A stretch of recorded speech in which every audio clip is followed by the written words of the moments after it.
আপনারা শেখ হাসিনাকে নিয়ে আসার কথা, সেখানে শেখ হাসিনা নিজে আসতে চায়, আমরা নিয়ে আসতে পারতেছি না। সে ডেডলাইন দিয়ে দিয়েছে এই বছরের মধ্যে তিনি আসবেন, আর আমরা বলছি এই বছরের মধ্যে এই সরকারকে তার ফাঁসি কার্যকর করতে হবে। জনাব স্বরাষ্ট্রমন্ত্রী, যাকে সর্বমন্ত্রী বলে জনগণ বলে, তিনিই বলেছেন আসলে আমরা তো এই বিচার সংস্কারে আসলে আমরা মনোযোগ দিতে চাই না, আমরা কোনোভাবে একটা নির্বাচনের জন্য এই সব কিছু মেনে নিয়েছিলাম। আসলে এত বড় একটা প্রতারকের দল কিভাবে দেশ চালাবে, এটা দেশবাসীর কাছে বিস্ময়ের ব্যাপার।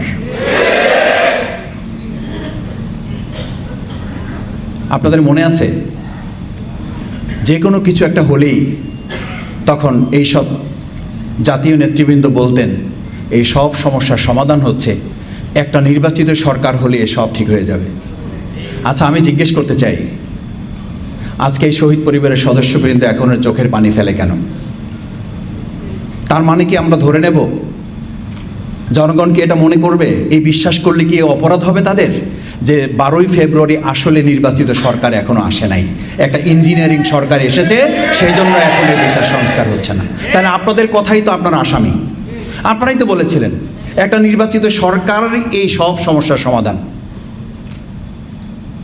আপনারা শেখ হাসিনাকে নিয়ে আসার কথা, সেখানে শেখ হাসিনা নিজে আসতে চায়, আমরা নিয়ে আসতে পারতেছি না। সে ডেডলাইন দিয়ে দিয়েছে এই বছরের মধ্যে তিনি আসবেন, আর আমরা বলছি এই বছরের মধ্যে এই সরকারকে তার ফাঁসি কার্যকর করতে হবে। এই শহীদ পরিবার আগামী বার্ষিকী উদযাপন যেন শেখ হাসিনার ফাঁসির মধ্য দিয়ে করতে পারে।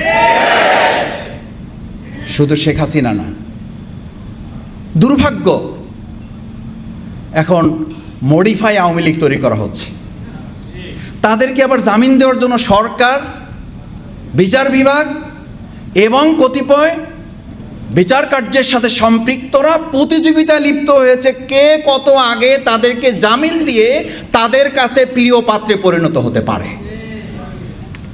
আসামি গ্রেপ্তার করায় নজর নাই, আসামিকে জামিন দিয়ে তাদের প্রিয় পাত্র হওয়ার জন্য এখন প্রতিযোগিতা শুরু হয়েছে। পরিষ্কার বার্তা দিতে চাই,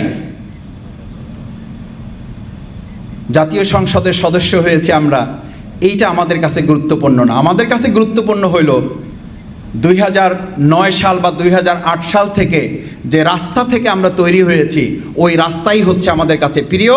যদি সংসদে সমন্বয় না হয়, যদি সংসদে এর সমস্যার সমাধানের রাস্তা না হয়, তাহলে ওই রাজপথ থেকেই আবার নতুন করে সমস্যার সমাধানের রাস্তা বের করা হবে।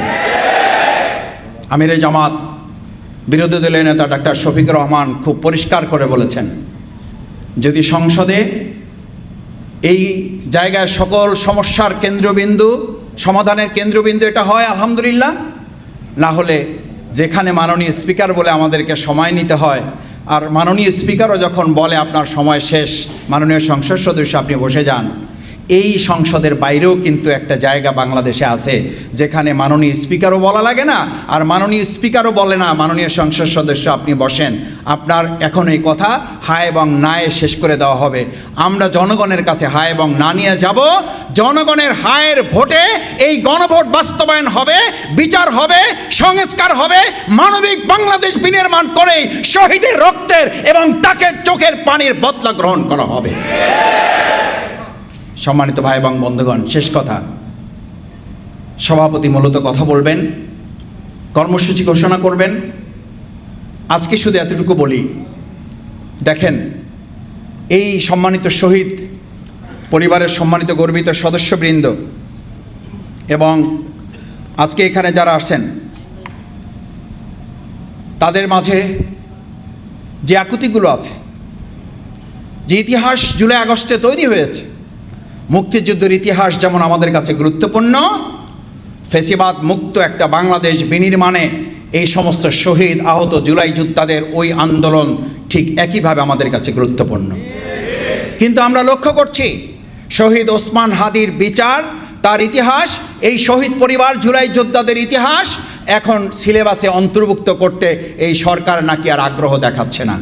পরিষ্কার বলতে চাই, আমাদের মুক্তিযুদ্ধের মাধ্যমে যেমন এই দেশের স্বাধীনতা সার্বভৌমত্ব নিয়ে আমাদের প্রজন্মকে গড়ে তোলা হয়েছে, তার এই ধারাবাহিকতায় 2024 জুলাই আগস্টের গণঅভ্যুত্থান হয়েছে। আর এই জুলাই আগস্টের গণঅভ্যুত্থান সিলেবাসে অন্তর্ভুক্ত করে আগামী দিনে এমন একটা প্রজন্ম গড়ে তুলতে হবে, আগামী দিনে যেন কেউ নতুন করে আর ফ্যাসিবাদ হওয়ার চিন্তাই তারা করতে না পারে। অবশ্যই তাদের এই গর্বিত ইতিহাস সিলেবাসে অন্তর্ভুক্ত করতে হবে।